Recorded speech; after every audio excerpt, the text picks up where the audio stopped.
Iran Israel युद्ध भले ही 12 दिन बाद थमा हो, लेकिन जंग की चिंगारी अभी भी सुलग रही है।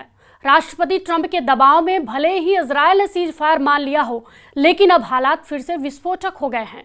ईरान ने साफ कर दिया है कि वह अपने परमाणु प्रोग्राम को नहीं रोकेगा और अब वह रूस की मदद से हथियारों के निर्माण में पूरी ताकत झोंकने जा रहा है।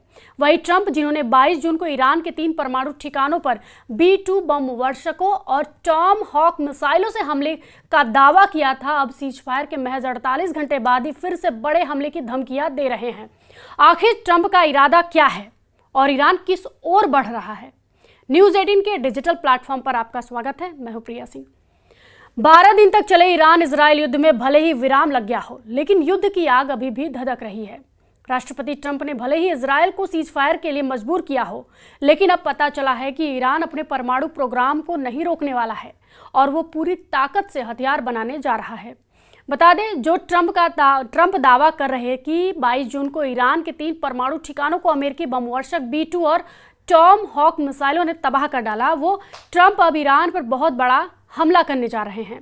हैरानी की बात तो यह है कि आखिर ट्रंप ने सीज फायर के 48 घंटे बाद ही भयंकर हमलों की धमकियां क्यों दी है। वहीं दूसरी तरफ कैसे ईरान ने रूस की मदद से अपना परमाणु प्रोग्राम शुरू करने का ऐलान कर दिया है। इधर एक खुफिया रिपोर्ट में ट्रंप की तरफ से यहाँ तक दावा किया गया है कि वह ईरान के तबाह किए गए फोर्दो परमाणु अड्डे में इजरायली जासूस पहुंच चुके हैं और तबाह फोर्दो को खुद देखकर आए हैं। लेकिन सबसे हैरान करने वाली बात तो यह है कि जिस ईरान को हराने का दावा किया गया है, वो दुगनी ताकत से युद्ध लड़ने की तैयारी में जुट चुका है।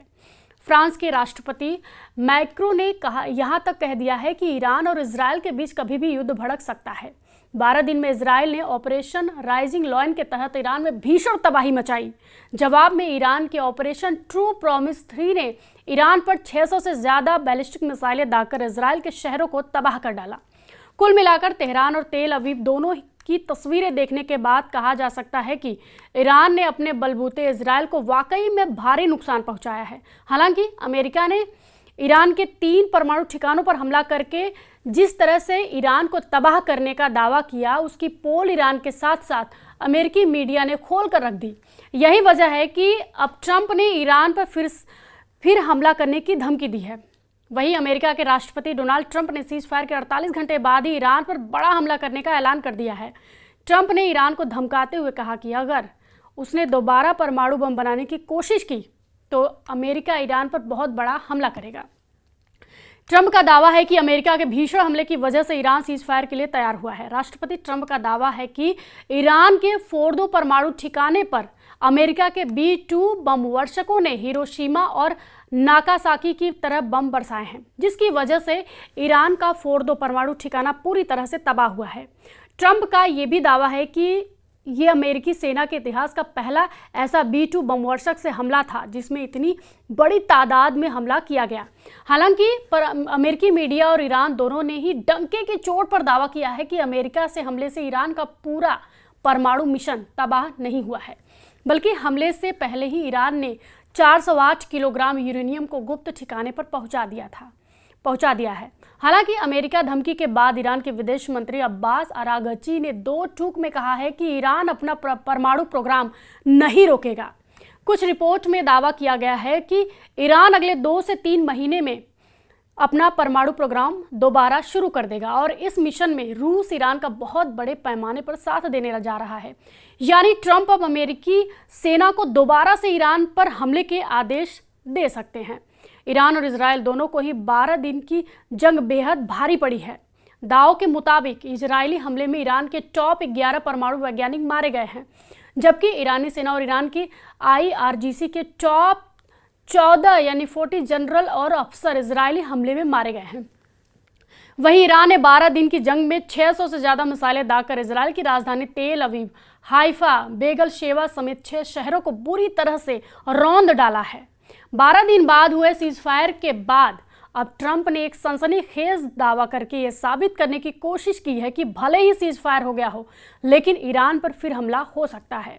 ट्रंप के दावों के मुताबिक युद्ध दोबारा भड़क सकता है। इसका सबसे बड़ा संकेत सीज फायर के 48 घंटे बाद ही मिलने लगा है। अमेरिकी राष्ट्रपति ट्रंप ने दावा किया है कि जिस ईरान के फोर्दो परमाणु ठिकानों पर अमेरिकी सेना ने 22 जून को पूरी तरह से तबाह कर डाला, उस तबाह फोर्दो परमाणु ठिकाने में इजरायली जासूस घुस चुके हैं। ट्रंप के दावों के मुताबिक इजरायली जासूसों ने दावा किया है कि ईरान के फोर्दो परमाणु ठिकाना पूरी तरह से तबाह हो चुका है और अब ईरान का परमाणु मिशन कई साल पीछे चला गया है।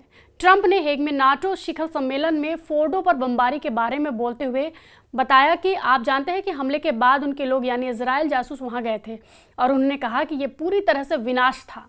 लेकिन उसके बावजूद ट्रंप ने ईरान को चेतावनी दी है कि अगर परमाणु हथियार बनाने की कोशिश की तो अमेरिका हमला जरूर करेगा। जबकि ईरान के विदेश मंत्री अब्बास अरागची ने डंके की चोट पर कहा है कि दुनिया की कोई भी ताकत ईरान के परमाणु मिशन को रोक नहीं सकती है।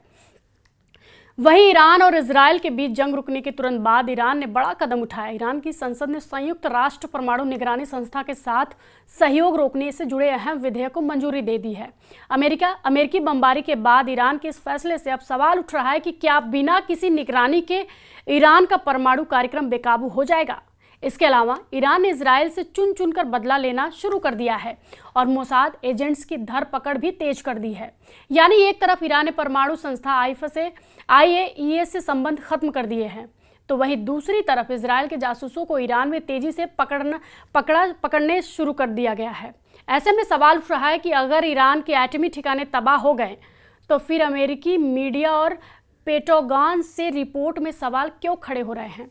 जरा देखिए, पेंटागन की DI जहां ईरान पर अमेरिकी हमले को एक तरह से नाकाम बता रही है, तो वहीं दूसरी तरफ अमेरिका की CIA अमेरिकी हमले को सफल बता रही है। वहीं ईरान अपने परमाणु ठिकानों पर इजरायली और अमेरिकी हमलों के बाद मोसाद के जासूसों की तलाश कर रहा है। कई रिपोर्टों में दावा किया गया है कि इजरायल ने इन्हीं जासूसों की मदद से ईरान के अंदर कई सफल हमले किए हैं। इनमें ईरानी परमाणु वैज्ञानिकों को निशाना बनाया और हमास के शीर्ष नेता इस्माइल हानिया की हत्या तक शामिल है। ऐसे में ईरान ने सैकड़ों लोगों को इजरायल के लिए जासूस के शक में गिरफ्तार किया है। इनमें से 3 लोगों का इजरायली जासूस होने के शक में फांसी पर लटका दिया गया है, जबकि बाकी के सैकड़ों लोगों से अलग अलग पूछताछ की जा रही है। एक एजेंसी का दावा है कि ईरान ने इजरायल की जासूसी एजेंसी मोसाद के लिए जासूसी करने के आरोप में 3 लोगों को फांसी पर लटका दिया है। ये घटना तब हुई जब 12 दिनों के युद्ध के बाद अमेरिका की मध्यस्थता में इजरायल और ईरान युद्ध विराम पर सहमत हुए हैं। फांसी पर लटकाए गए 3 लोगों को इजरायल के मोसाद के साथ सहयोग करने और एक अज्ञात व्यक्ति की हत्या में इस्तेमाल किए गए उपकरणों की तस्करी करने का दोषी ठहराया गया था। हालांकि इन लोगों के बारे में और ज्यादा जानकारी साझा नहीं की गई। कुल मिलाकर इजरायल और ईरान के बीच भले ही युद्ध विराम हो गया हो, लेकिन अमेरिका ईरान के परमाणु इरादों को भांपते हुए बड़े हमले की तैयारी करने में जुट गया है। इस वीडियो पर आपकी क्या प्रतिक्रिया है, आपकी क्या राय है, हमें कमेंट बॉक्स में जरूर बताएं और फॉलो कीजिए News 18।